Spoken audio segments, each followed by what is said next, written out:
이 셰파라고 하는 사람이 없이는 정말 그 어떤 사람도 이 히말라야 등반을 할 수 없다라고 그렇게 이야기를 합니다. 왜냐하면 그 히말라야 고산지대에서 길을 잃었다는 것은 곧 죽는다라고 하는 것을 뜻하기 때문에 그렇습니다. 그래서 반드시 그 등반길에는 안내자가 필요합니다. 히말라야뿐일까요? 아프리카나 또 아마존 같은 이런 밀림지대 또 정글에서도 반드시 그곳을 잘 알고 있는 길 안내자의 도움이 필요합니다. 우리가 살고 있는 지구상에는 이처럼 안내하는 사람 없이는 정말 가기 힘든 곳이 정말 많다는 것을 알게 됩니다. 발리만 해도 그렇습니다. 저 역시 발리에서 사역하시는 우리 현지인 목사님들을 통해 가끔은 정말 이 세상에 이런 곳이 아직도 있구나라고 할 정도로 정말 오지에 그렇게 선교지 탐방을 갈 때가 있습니다. 그런 곳은 저 혼자서 갈 수가 없습니다. 그곳을 잘 알고 있고 그래서 그 장소를 잘 안내해 줄 수 있는 우리 현지인 목사님들이 계셔야만 제가 가볼 수가 있는 것입니다. 안내자가 없다면 길을 잃기가 너무나 쉽고 또 길을 잃게 되면 우리의 생명을 장담할 수 없는 상황에 마주서 있을 수 있기 때문에 반드시 안내자가 필요합니다. 사랑하는 여러분, 우리는 우리가 살고 있는 이 인생을 인생길이라고 표현합니다. 우리의 인생길은 늘 가는 길만 가는 것 같고 익숙한 길로만 가는 것 같지만 때로는 우리가 전혀 예상하지 못했던 또 우리가 전혀 원하지 않던 그 길 앞에 서게 될 때가 있습니다. 갑자기 이렇게 평범하게 살고 있는데 높다란 벽 앞에 서게 되는 경우도 있습니다. 또 온 사방이 가로막혀 있고 앞이 보이지 않는 그 캄캄한 현실 앞에 서게 될 때도 있습니다. 전혀 길이 보이지 않는 상황 가운데에서 멈춰 서야 할 때도 있습니다. 과연 우리는 그런 우리의 인생길에서 무엇을 의지하고 누구로부터 우리의 인생길을 안내받을 수 있을까요? 우리를 만드신 분, 우리에게 길을 내어주신 분을 우리가 반드시 의지할 수 있어야 합니다. 바로 그분은 우리가 믿는 예수 그리스도이십니다. 예수님께서는 이렇게 말씀하십니다. 내가 곧 길이요 진리요 생명이라고 말씀하십니다. 예수님이 길이 되어 주십니다. 예수님은 우리의 모든 삶의 진정한 종착지라고 할 수 있는 하나님께로 나아가는 유일한 길이 되어 주십니다. 오늘 본문은 이 출애굽한 이스라엘 백성이 더 이상 길이 보이지 않는 상황 가운데 처하게 된 장면을 우리에게 말씀해 주고 있습니다. 애굽에서 400년이 넘는 그 긴 세월 동안에 애굽 사람들로부터 종살이를 해왔던 이 이스라엘 백성이 하나님이 세우신 모세의 인도로 애굽에서 탈출할 수 있었습니다. 이 애굽에서의 탈출입니다. 종살이에서 이제 자유의 신분을 얻게 된 것이죠. 자유의 신분을 얻게 되었을 때 그 감격이 얼마나 컸을까요? 정말 그 자유의 어떤 신분을 가지고 한 걸음 한 걸음 나아올 때 마치 꿈을 꾸는 것처럼 너무나 기뻤을 것입니다. 그렇게 자유의 신분을 얻고서 얼마 동안 행진하는데 더 이상 길이 보이지 않는 막다른 길 앞에 이 이스라엘 백성들이 서게 된 것입니다. 이스라엘 백성들 앞에 바다가 가로막고 있었기 때문입니다.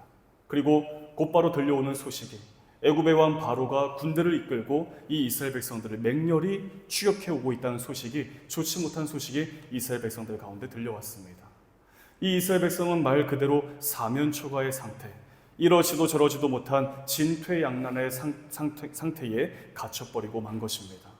그래서 이 백성들 사이에서는 감출 수 없는 두려움과 분노가 마구마구 표출되어 나오기 시작했습니다. 오늘 우리의 삶에도 이런 경우들을 때때로 경험할 때가 있습니다. 어떻게 해야 할지 알 수가 없습니다. 막막합니다. 누구에게도 도움을 받을 수가 없습니다. 과연 이러한 상황에서 우리가 할 수 있는 일이 무엇이 있을까요? 그 위기와 어려움을 어떻게 이겨나갈 수 있을까요? 오늘 주시는 이 하나님의 말씀이 우리의 삶에 아주 중요한 교훈이 되고 이 주시는 말씀을 따라 믿음을 가지고 삶의 걸음을 해나갈 수 있는 모든 성도들 다 되시기를 주의 이름으로 축복합니다. 먼저 첫 번째입니다. 두려워하지 말아야 합니다. 오늘 본문 13절 말씀 우리 같이 큰 목소리로 함께 읽겠습니다. 시작! 모세가 백성에게 이르되 너희는 두려워하지 말고 가만히 서서 여호와께서 오늘 너희를 위하여 행하시는 구원을 보라. 너희가 오늘 본 애굽 사람을 영원히 다시 보지 아니하리라. 아멘.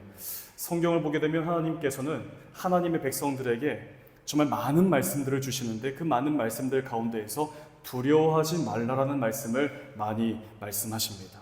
여호수아서를 보게 되면 이스라엘 백성이 모세가 죽은 이후에 하나님께서 약속하신 그 땅을 눈앞에 두고도 단 한 걸음도 나아가지 못하고 있을 때 하나님은 여호수아에게 이렇게 말씀하십니다. 두려워하지 말라. 사사기를 보게 되면 이스라엘 백성이 미디안에 의해서 큰 어려움을 겪고 있을 때 이스라엘을 구원하시기 위해서 기드온이라고 하는 사람을 사사로 부르십니다.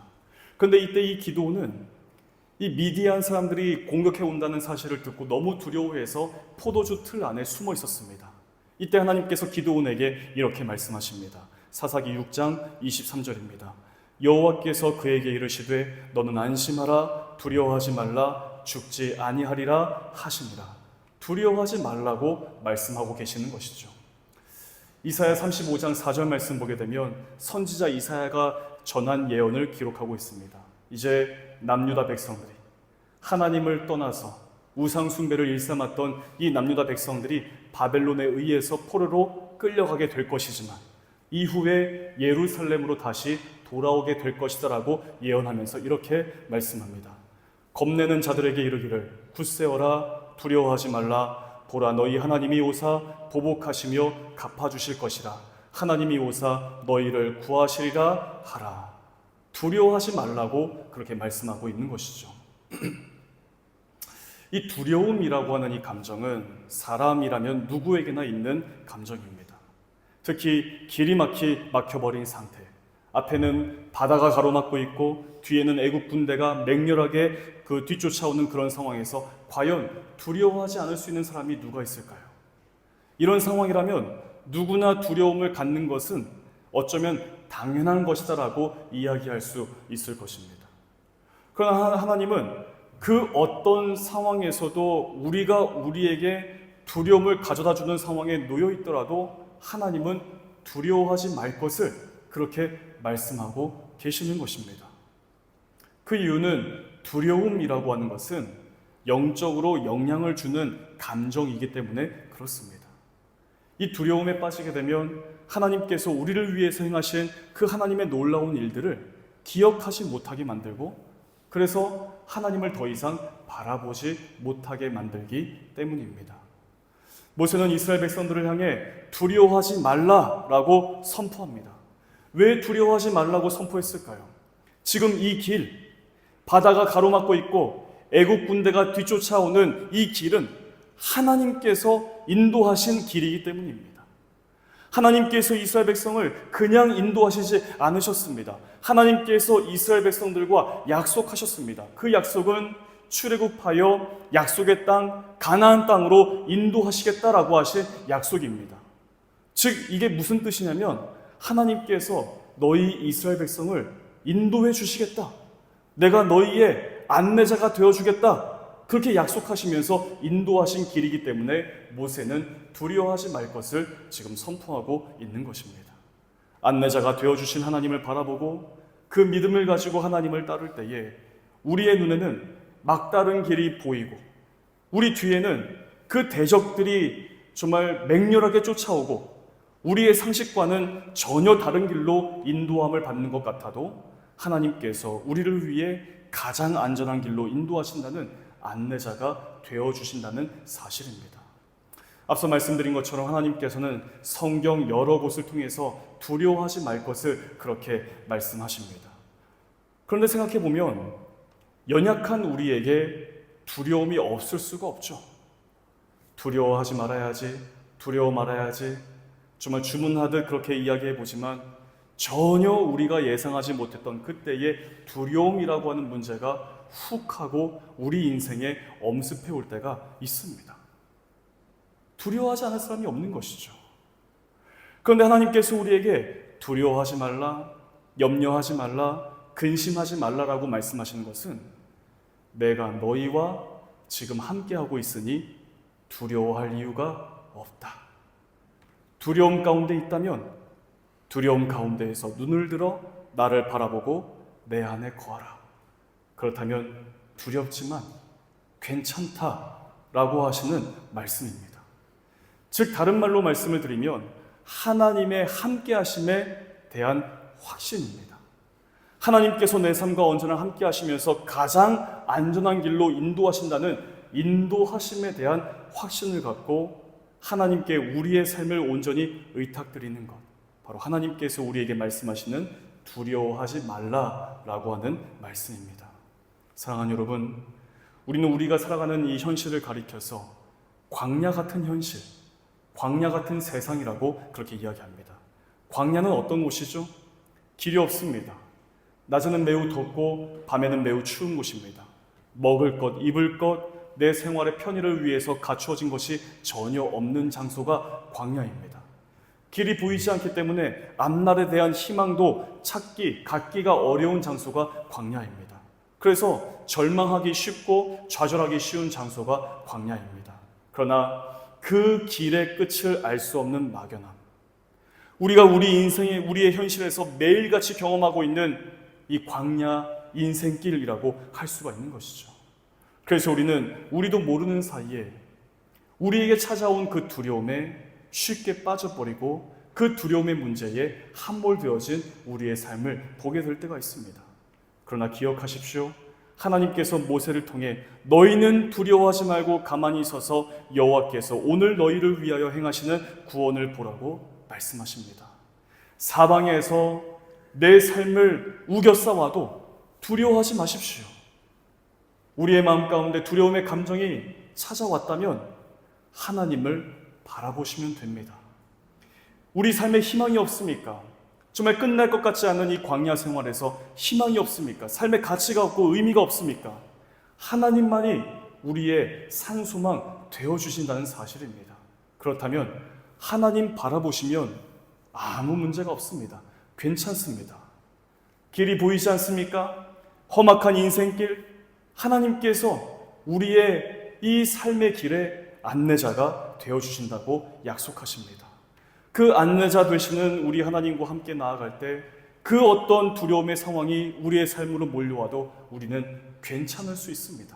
안전할 수 있습니다. 언제나 우리의 삶과 함께 하시겠다고 약속하신 하나님만을 신뢰하며 하나님과 동행하는 삶이 되시기를 주님의 이름으로 축복합니다. 두 번째로 믿음으로 나아가야 합니다. 우리 14절과 15절 말씀 같이 한번 읽겠습니다. 시작.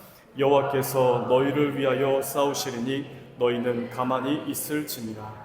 여호와께서 모세에게 이르시되 너는 어찌하여 내게 부르짖느냐. 이스라엘 자손에게 명령하여 앞으로 나아가게 하고. 아멘. 이스라엘 백성은 앞에는 바다가 가로막고 있고 뒤에는 애국 군대가 몰려오고 있는 상황에서 갑자기 큰 두려움에 함몰되고 말았습니다. 왜 이 두려움에 빠지고 말았을까요? 10절 말씀 보면 이렇게 말씀합니다. 바로가 가까이 올 때에 이스라엘 자손이 눈을 들어 본즉 애굽 사람들이 자기들 뒤에 이른지라. 이스라엘 자손이 심히 두려워하여 여호와께 부르짖고. 이 애굽 군대가 지근거리까지 추격해 오는 것을 이스라엘 자손이 눈을 들어 보았다라고 그렇게 말씀합니다. 눈을 들어 본 것입니다. 그래서 심히 두려워하여 이 두려움에 함몰되었다라고 말씀하고 있는 것이죠. 이 두려움에 빠진 그 이유는 그들의 시선이 맹렬하게 추격해오는 애국 군대를 바라보았기 때문이라고 성경은 분명하게 말씀하고 있는 것입니다. 그 군대를 바라보면서 이제 우리가 죽게 되었구나 라고 생각하게 되고, 그러다 보니 점점 더 이 두려움의 크기가 커져버리고 만 것이죠. 두려움이 자리를 잡도록, 두려움의 지배가 되도록 자신들을 계속해서 허용해버리고 만 것입니다. 이때 하나님께서 모세를 향해 아주 강력하게 말씀하십니다. 메시지 성경이 15절을 이렇게 번역합니다. 하나님께서 모세에게 말씀하셨습니다. 너는 왜 내게 부르짖느냐? 이스라엘 자손에게 말하여라. 계속해서 전진하라고 명령하여라. 너는 왜 내게 지금 부르짖고 있느냐? 너는 왜 그 자리에 멈춰서서 울부짖고 있는 이스라엘 백성들을 그대로 그냥 두고만 있는 것이냐? 너는 가서 이스라엘 백성들에게 명령하라. 계속 전진하라고 명령하라라고 하나님께서 지금 말씀하고 계시는 것입니다. 전진할 수 있을까요? 지금 이 이스라엘 백성들 앞에는 바다가 가로막고 있습니다. 그 큰 바다가 가로막고 있는데 어떻게 앞을 향해 나아갈 수 있을까요? 그런데 앞으로 나아가라라고 말씀하는 것은 하나님의 말씀을 믿고 그 믿음을 앞세워서 나아가라라고 하는 그런 뜻입니다. 지금 이 이스라엘 백성들에게 처해진 상황은 전혀 앞으로 나아갈 수 없는 상황입니다. 한 걸음도 내디딜 수가 없는 것이죠. 애굽의 왕 바로는 이 이스라엘 백성들이 광야에 갇힌 바 되었다라고 보면서 군대를 이끌고 이스라엘 백성들을 추격해 왔습니다. 말 그대로 지금 이스라엘 백성들은 이러지도 저러지도 못하는 갇혀있는 상태에 놓여있게 되었던 것입니다. 그런데 하나님은 모세를 통해서 무엇을 말씀하십니까? 앞을 향해 나아가라, 전진하라라고 지금 말씀하십니다. 앞으로 나아가는 것 어떻게 할 수 있을까요? 하나님의 말씀, 하나님께서 주시는 이 말씀을 있는 그대로 믿고 그 믿음을 가지고 순종하는 것을 뜻하는 것입니다. 히브리서 11장 29절 보게 되면 이렇게 말씀합니다. 믿음으로 그들은 홍해를 육지같이 건넜으나 애굽 사람들은 이것을 시험하다가 빠져 죽었으며, 이스라엘 백성이 믿음을 가지고 홍해를 건넌 것이다라고 후대의 히브리서 기자가 하나님이 주신 영감을 가지고 지금 과거에 있었던 이 사건을 평가하고 있는 것입니다. 우리는 출애굽 사건에서 이 홍해 바다가 갈라진 사건들을 생각할 때 이렇게 생각을 하는 경우가 있습니다. 바다가 다 갈라지고 그래서 그 땅이 다 마른 땅처럼 바뀌고 나서 이스라엘 백성이 그 땅을 건넌 것처럼 우리가 이해를 하는 경우가 있습니다. 그러나 오늘 본문과 오늘 본문을 토대로 믿음을 교훈하고 있는 히브리서를 보게 되면 이스라엘 백성이 믿음으로 건넜다라고 그렇게 말씀하고 있습니다. 아무런 상황이 바뀌지 않았습니다. 이스라엘 백성들 눈에는 앞에는 여전히 바다가 가로막고 있고 뒤에는 애국 군대가 아주 가까이에 다가와 있을 뿐이었습니다. 지금 이 이스라엘 백성은 하나님의 인도하심을 따라 바다와 믹돌 사이에 비하히롯 앞 바알수본 맞은편 바닷가에 장막을 치고 있는 그런 상태에 불과합니다. 넘실넘실 파도가 밀려오는 바다가 눈에 보이는 모습 그대로입니다. 눈앞의 현실은 조금도 달라진 것 없이 두려움을 주는 문제들만 가득한 상태입니다. 그러나 하나님은 모세에게 전진할 것을 명령하셨고, 이 모세는 이스라엘 백성들에게 하나님의 명령을 선포하였고, 그렇게 이스라엘은 믿음을 가지고 바다를 향해 앞을 향해 나아간 것입니다. 사랑하는 여러분, 하나님께서 이 오늘 본문을 통해 우리에게 말씀하시는 그 믿음은 무엇일까요? 우리가 어떤 믿음을 갖기를 원하실까요? 여전히 내 삶에 바다가 있습니다. 내 삶에 문제가 많습니다. 감당하기 힘든 삶의 무게가 줄어들지가 않습니다. 문제를 넘어서면 또 다른 문제가 찾아오고 내 삶을 마구마구 후벼 파는 상처와 아픔으로 가득한데, 하나님께서 그런 우리에게 말씀하시기를 원하시는 믿음이란 무엇일까요? 여전히 내 앞에 바다가 있지만 하나님이 나와 함께 하신다라는 믿음입니다. 여전히 내 앞에 커다란 파도가 넘실넘실 되고 있는 그 바다가 가로막고 있지만 그럼에도 불구하고 하나님이 나와 함께 하셔서 내 삶을 인도하신다라는 이 사실에 대한 믿음입니다. 이 믿음을 가지고 있다면 우리는 전혀 다른 기도를 하게 됩니다. 하나님, 내 삶 앞에 있는 바다를 없애주십시오. 하나님, 내 삶에 있는 문제들 거두어 주십시오. 나를 힘들게 하는 사람들, 괴롭게 하는 사람들, 나에게 상처 준 사람들 다 내 눈앞에서 사라지게 해주십시오. 이런 기도에서 완전히 바뀌는 것입니다. 하나님, 여전히 내 앞에 바다가 있지만, 여전히 내 삶이 문제의 소용돌이 한가운데 있지만, 여전히 내 삶에는 나를 넘어지게 만드는 수많은 일들이 많지만, 내게 상처 주고 아픔을 주는 사람들이 여전히 존재하고 있지만, 하나님, 나를 보호해 주세요. 나를 지켜주세요. 내 삶을 인도해 주세요. 기도 제목이 바뀌게 되는 거예요. 내 눈앞의 문제들 없애주세요.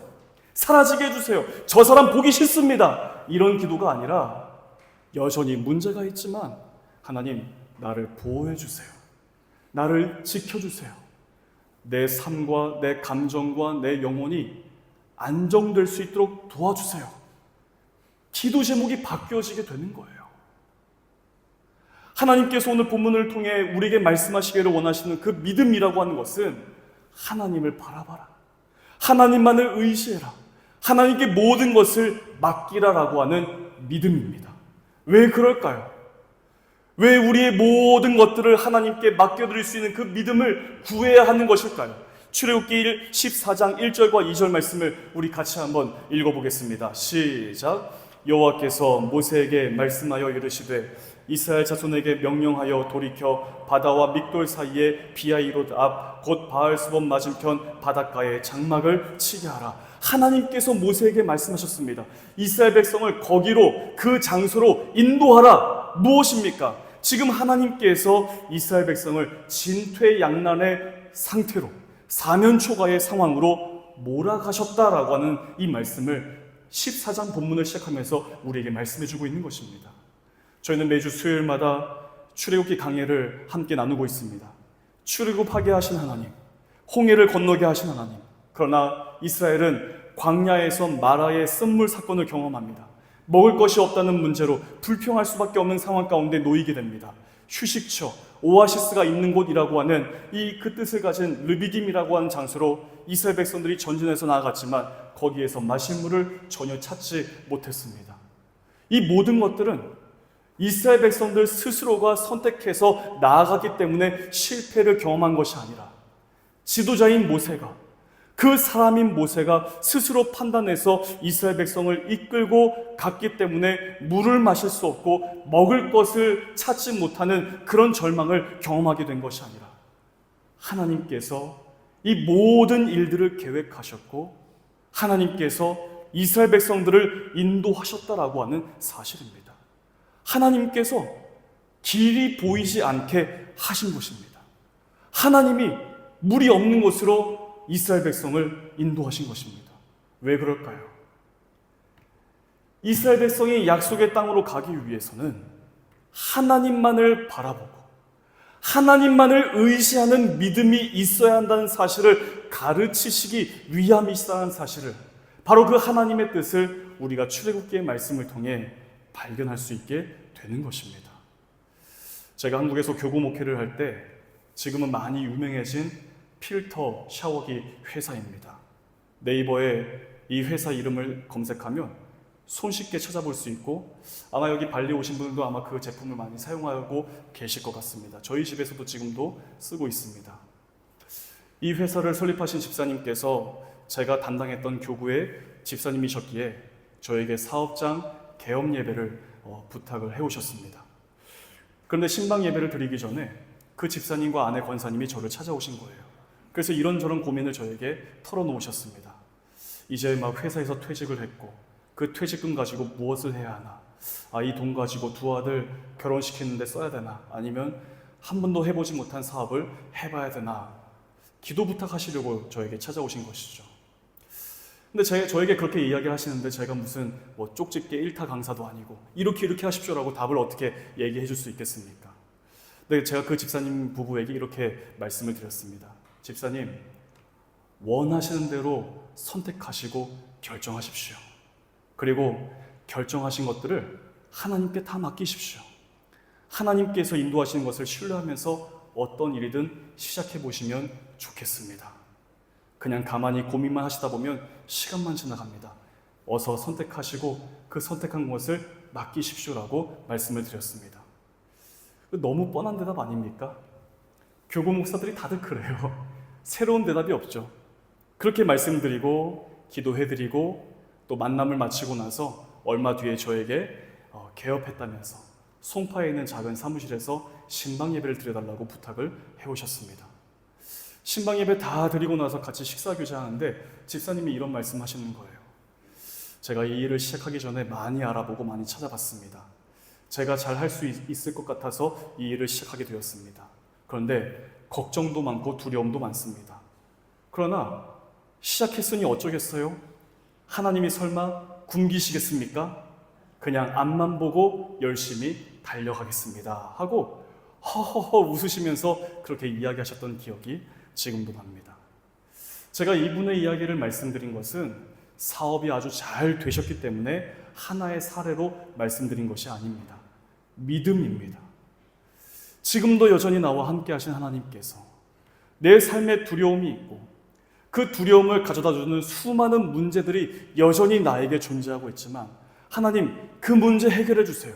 이거 치워주세요. 저거 제거해 주세요가 아니라 하나님 내가 여전히 두렵습니다. 여전히 문제가 많습니다.